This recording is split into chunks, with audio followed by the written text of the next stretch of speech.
সেখানে পরিবারের 9 জন সদস্য ছবি তুলতে গিয়েছিলেন।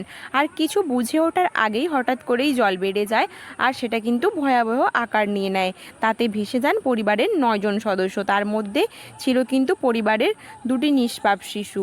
তো এর থেকে বোঝা যায় যে বিপদ যে কোনো সময় আসতে পারে। যেখানেই আপনারা যান কিন্তু সতর্কভাবে থাকুন, একটু সতর্কভাবে চোখ কান খোলা রেখে কিন্তু এই সব ঘটনাগুলো তাহলে ঘটবে না।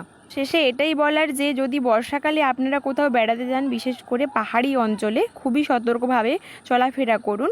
আর দেখুন, এরকম দুর্ঘটনা কিন্তু কারোর জন্যই কাম্য নয়। তো এরকম দুর্ঘটনা যেন কারোর সাথে না হয়, এটাই ভগবানের কাছে প্রার্থনা।